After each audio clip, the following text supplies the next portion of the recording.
Olá, é um grande prazer estar aqui. Meu nome é Júlio Romano Meneghini. Eu sou professor da Universidade de São Paulo, da Escola Politécnica, e o diretor científico do Centro de Pesquisa para a Inovação em Gases de Efeito Estufa, né? Eu vou falar um pouco aí sobre a questão da minha carreira, a questão dos trabalhos que nós temos feito nesse, que é um dos maiores centros de pesquisa da Universidade de São Paulo, e começando aí na década aí de 90, logo após aí terminar o meu doutorado no Imperial College em Londres, eu fui contratado aqui pela Universidade de São Paulo em 1994 e trabalhei, criamos um grupo de trabalho, né, e exerci atividades de pesquisa na área de hidrodinâmica, na hidrodinâmica em particular na produção de óleo e gás em águas profundas e ultraprofundas, né? Isso foi na década de 90, o início aí dos trabalhos também, o início deste século, né, do século XXI, nós passamos a trabalhar muito com a parte de aerodinâmica, a questão de sustentabilidade na indústria aeronáutica, e tivemos aí um grande projeto aí que foi coordenado aí por nós aqui na Universidade de São Paulo, que chamava-se Aeronave Silenciosa, né? Isso foi por volta de 2008, é um projeto que teve duração de 5 anos, e ao término dele, era um projeto com patrocínio da FAPESP, que é a Fundação de Apoio à Pesquisa do Estado de São Paulo, e a Embraer, que é um dos maiores fabricantes de aeronaves civis do mundo, né? Nós, após esse projeto, capacitamos a Embraer, assim, a equipe de projeto, a projetar uma aeronave, uma série na verdade, é um conjunto de aeronaves de 110 a 150 lugares, né, que se tornaram aí uma série extremamente exitosa, né, porque ela cumpriu aquelas exigências de geração de ruído, né, e baixo consumo, que tornou a Embraer uma das empresas aí com maior sucesso nessa classe que é chamada de aviões regionais, né, nessa faixa de 110 a 150 lugares, né? Após o projeto, nós iniciamos, nós criamos em 2016 um centro, por ocasião aí da criação, era um centro focado em gás natural, um centro com o patrocínio também da FAPESP e da Universidade de São Paulo, mas da empresa Shell, né, Shell mundial, né? E começamos aí a trabalhar com gás natural, e a partir de 2021 passamos aí a trabalhar e a focar em gases de efeito estufa, né? Então, a missão do nosso centro, e aí eu tenho trabalhado bastante com isso na questão de pesquisa, é desenvolvermos novas tecnologias com o intuito de mitigar emissões de gases de efeito estufa e, assim, ajudar o Brasil a cumprir aquelas metas que cada país procura e se compromete perante as Nações Unidas para atacarmos isso que não é uma questão de mudança climática, mas aquilo que nós estamos vendo atualmente é uma questão de emergência climática. Eu, inclusive, costumo falar que a, a grande pandemia do século XXI não é a questão da Covid aí que nós vimos aí 2020 até 2023. Agora, ainda nesse ano, temos ainda aqueles resquícios de toda a questão trágica, o número de mortes, o efeito na economia mundial da Covid. Se nós pegarmos a questão de mudanças climáticas, será uma questão que não vai durar alguns anos como a Covid, mas durará décadas. Os efeitos econômicos, serão muito piores do que a Covid. Então, essa é a principal missão do nosso centro, que tem o acrônimo RCGI, o acrônimo em inglês Research Center for Greenhouse Gas Innovation. Ele procura lidar com essa questão e desenvolver novas tecnologias, né? Nós temos como programas, nós temos atualmente 57 projetos em andamento. E esses 57 projetos em andamento, eles estão em 7 grandes programas. E aí eu vou explicar rapidamente cada um deles, e para vocês terem uma ideia, atualmente no nosso centro temos 660 pesquisadores. Desses 660, 69 são professores da Universidade de São Paulo, a maioria, mas também de outras universidades do estado de São Paulo e também do Brasil. E o restante, para chegar nos 660, são pós-doutorandos, doutorandos, mestrandos e aquilo que no Brasil nós chamamos de alunos de iniciação científica, que durante o curso da graduação eles têm uma bolsa para começarem a trabalhar com pesquisa já desde da época que eles estão estudando aí o curso de graduação, seja qual for, relacionado sempre a gases de efeito estufa. O primeiro grande programa que nós temos, o acrônimo é NBS, Nature Based Solutions, soluções baseadas na natureza. O que esse grande programa procura encontrar? Soluções assim para que você consiga aumentar o CO2 no solo, aumentar assim aquela quantidade de dióxido de carbono que é capturado e armazenado no solo, e com isso você consegue aumentar a produtividade de certos tipos de plantações, a questão de pecuária também se torna mais sustentável e a questão de reflorestamento também. Então, o NBS ele procura focar nessas questões sempre baseado, assim, procurando encontrar soluções que são baseadas naquilo que nós observamos na natureza, né? O segundo grande programa é o programa de CCU, significa o acrônimo Carbon Capture and Utilization. Qual que é a ideia desse programa? É você capturar CO2, por exemplo, biogênico, que é aquele CO2 de origem da biomassa, onde é que nós temos um exemplo aqui no Brasil e inclusive na Europa também tem um caso assim que eu vou contar para vocês uma aplicação que muitos ficarão surpresos. No caso do Brasil, na produção de etanol, que no Brasil é um combustível sustentável, é utilizado aqui na área de transporte aqui no Brasil, né? Na produção do etanol, o Brasil é o segundo maior produtor, atrás dos Estados Unidos e na frente da Índia, Comunidade Europeia.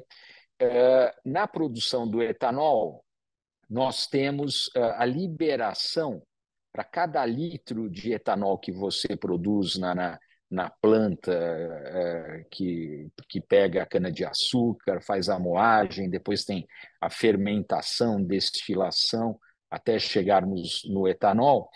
Para cada litro de etanol, você tem 1 quilo de CO2 puríssimo que é liberado para a atmosfera. E esse CO2 é aquele que nós chamamos de biogênico, porque a origem dele é a biomassa, no caso, a cana-de-açúcar, né? E para que é interessante você capturar esse CO2 e utilizá-lo?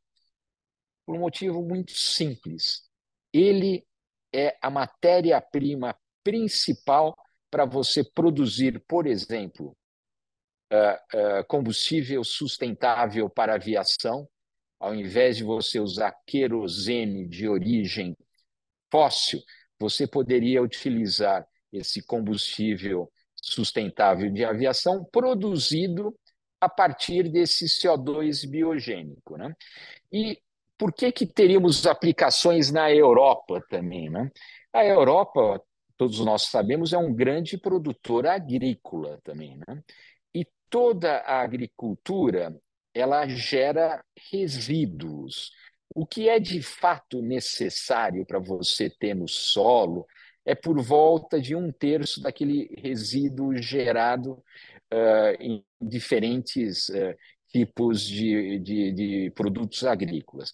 Esse resíduo, dois terços, se perde e você poderia utilizá-lo para a produção, por exemplo, de etanol segunda geração. O que vem a ser o etanol segunda geração? É aquele etanol que utiliza celulose, utiliza certas gramídeas, resíduos de madeira, biomassa que não compete com a questão de produção de alimentos, e essa biomassa você pode produzir esse etanol de segunda geração. O CO2, o etanol de segunda geração, teriam a Europa, se forem feitos os devidos investimentos em pesquisa e inovação, ela poderia ser uma produtora desses combustíveis sustentáveis para a aviação. Nós temos um outro exemplo estudado também no nosso centro, produção de metanol verde, onde teria uma aplicação do metanol verde. Indústria petroquímica usa intensivamente metanol e atualmente a fonte de metanol é fóssil, é através do gás natural. Se encontrar uma outra rota tecnológica, nós temos aqui no nosso centro uma rota que foi desenvolvida e nós vamos ter uma planta piloto que nesse programa de CCU, a planta piloto vai até o final do ano produzir 1.000 litros de metanol verde por semana. Para que o metanol verde pode ser utilizado? Para descarbonizar o transporte marítimo. O transporte marítimo, que atualmente é responsável por volta de 2% das emissões globais de gás de efeito estufa, é muito difícil você descarbonizar, porque é difícil você eletrificar o transporte marítimo. Por quê? O motivo é simples: a potência necessária para você ter um daqueles navios que transportam containers, por exemplo, são aqueles maiores navios de carga que atravessam os oceanos, eles têm uma demanda de potência muito grande. Você teria que ter uma quantidade muito grande de baterias para você eletrificar utilizando uma rota puramente de eletrificação. Utilizar o metanol verde, aquele que é produzido utilizando o dióxido de carbono biogênico, você conseguiria, por exemplo, substituir o bunker. O que é o bunker? É o pior dos combustíveis fósseis. É aquele óleo pesado, é o resto quando você faz o refino do óleo para produzir gasolina, produzir diesel. O resto é o asfalto, e um pouco melhor que o asfalto é aquilo que nós chamamos de bunker. E isso é o principal combustível que esses grandes navios utilizam. Você substituir o bunker e o diesel por metanol verde seria algo extremamente importante para a descarbonização desse setor que é emissor e por volta, como eu disse, 2%, né? O terceiro programa do RCGI, o acrônimo é BECS, Bioenergy Carbon Capture and Storage. O que nós fazemos, quais são os projetos que nós fazemos com esse programa? É procurar, por exemplo, na produção de etanol, capturar o CO2, fazer com que esse CO2 seja utilizado no outro programa, aquele que eu acabei de citar, o programa de CCU, para ele produzir o metanol verde ou produzir o Sustainable Aviation Fuel, né, o SAF. Mas, além de utilização, você pode capturar e armazenar. Armazenar aonde, por exemplo? Armazenar em reservatórios geológicos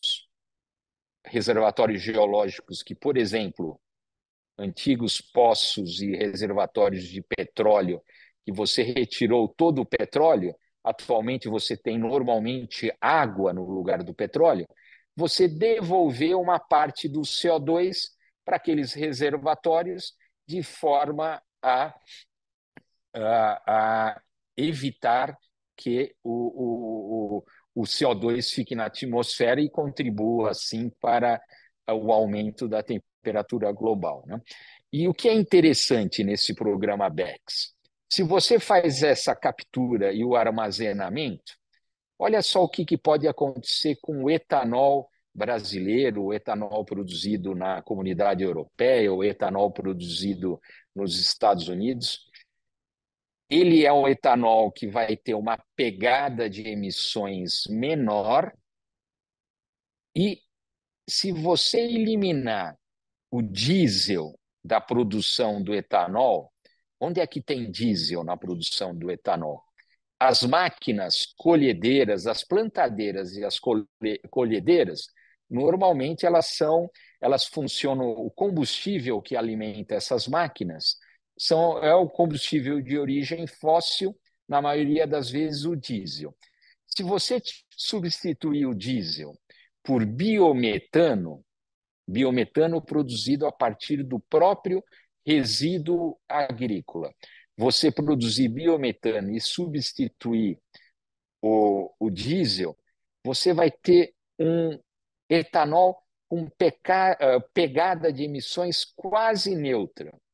Se você eliminar o fertilizante de origem fóssil e fizer essa captura e armazenamento em reservatórios geológicos, o etanol poderá eventualmente ficar negativo.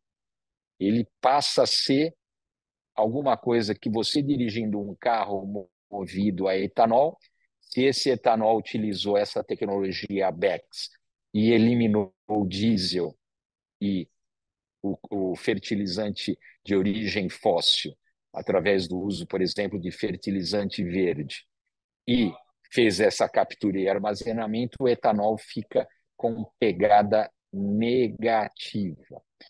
E tudo que você produzir com esse etanol vai ter pegada negativa também. Eu vou dar um exemplo para vocês.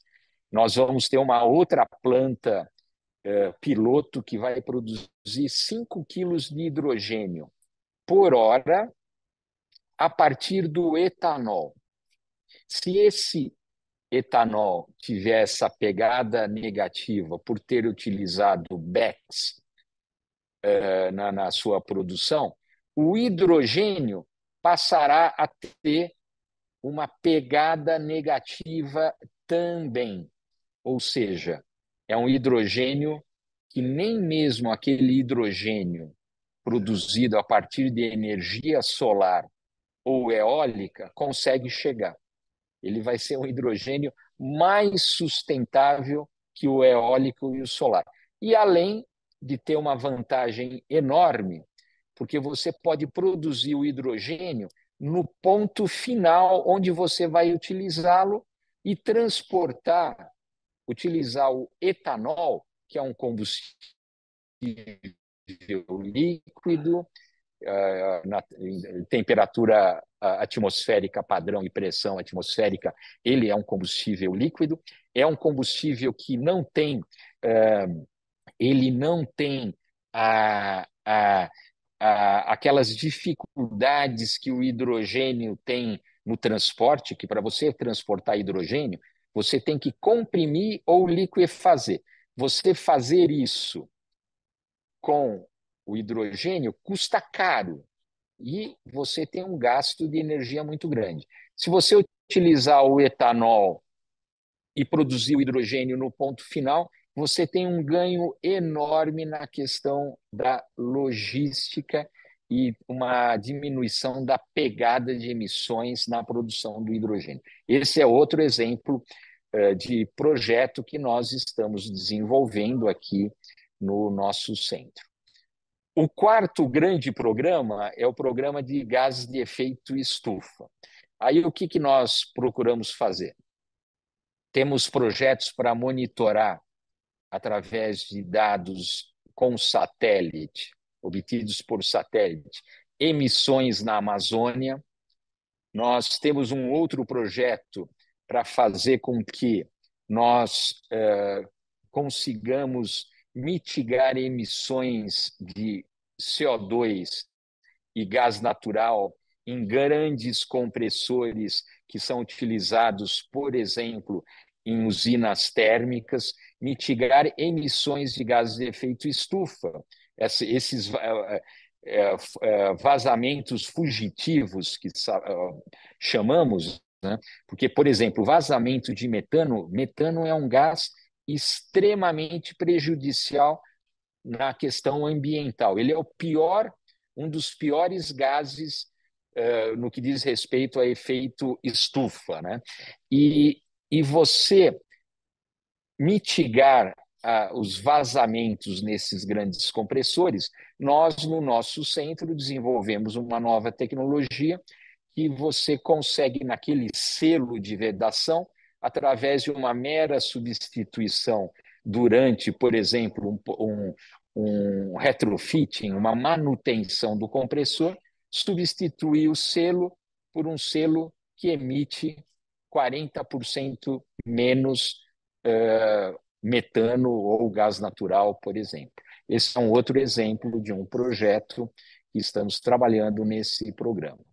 O quinto grande programa é o programa que nós chamamos em inglês, o termo é advocacy. Aí entra aquilo que eu falei anteriormente, que são os quatro grandes programas, é aquilo que a gente chama de Deep Tech, aquela parte de engenharia dura, né? Engenharia física, química. Nesse programa Advocacy entram as ciências sociais. Para quê? Por exemplo, estudar a questão de percepção social na adoção dessas novas tecnologias, na captura e o armazenamento do CO2, você estudar a questão de percepção social do entorno, aquelas populações que vivem nos locais próximos que você vai fazer o armazenamento, você tem que ter um estudo para saber qual é a percepção deles acerca da utilização dessa tecnologia no local onde eles estão morando, né? Um outro exemplo é a própria produção de etanol e a questão dos agricultores. Você fazer com que não é uma questão de convencimento, é uma questão de esclarecimento. Você esclarecer o agricultor, seja ele o brasileiro, ou europeu, ou americano, que existe um potencial muito grande de você diminuir a pegada de emissões de gases de efeito estufa na produção agrícola e na pecuária, utilizando essas novas tecnologias e, eventualmente, produzindo combustível sustentável, que vai ser mais um produto que esses fazendeiros poderão comercializar. É um ganha-ganha. Ganhamos na questão climática e aquele produtor ele tem um ganho na questão financeira também. E tem a parte legal que nesse programa Advocacy também é estudado. Eu vou dar um exemplo. O projeto de lei de captura e armazenamento de carbono foram dois doutorandos aqui do nosso centro, que terminaram o doutorado aqui na Universidade de São Paulo, e a tese dos dois serviu como base para esse projeto de lei que está tramitando no Congresso Brasileiro para a questão de armazenamento de carbono. E aí entra um tópico importantíssimo no momento atual, a questão de créditos de carbono. Por quê?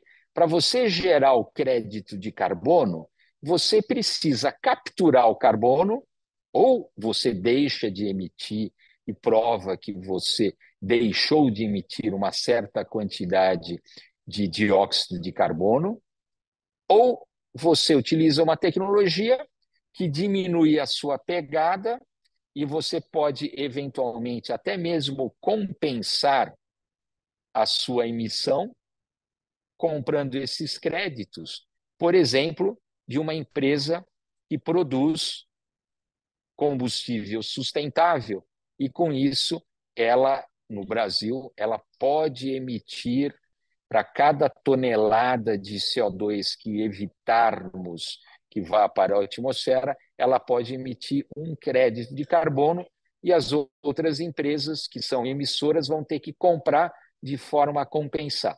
Isso tudo, esses aspectos legais, econômico-financeiros, são estudados nesse programa Advocacy do nosso centro.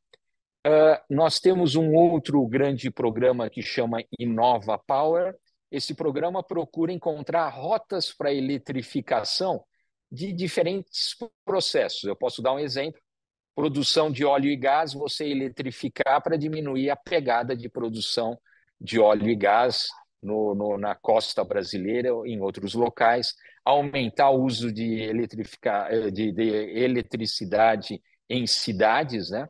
E o último programa é chamado de Decarbonization, o termo em inglês, que envolve todos os processos que não são encaixados em nenhum dos outros 4 grandes programas que eu citei. Então, esse é o trabalho do nosso centro e, atualmente, aí é o maior centro da Universidade de São Paulo e um dos maiores centros de pesquisa no Brasil. E eu convido a todos aí a verem o nosso site, basta fazer uma procura, Research Center for Greenhouse Gas Innovation, e esperamos aí poder aumentar cada vez mais a nossa colaboração com universidades europeias. O RCGI, no mês passado, inaugurou o escritório na Europa, em Amsterdã, e nós vamos fazer toda essa interação com universidades europeias e centros de pesquisa da Europa. Estou à disposição. Se desejarem entrar em contato, vocês vão ver que no nosso site tem um e-mail para contato. Se você gostou desse vídeo, dê um like, compartilhe. Aproveite para assinar o canal e ative as notificações.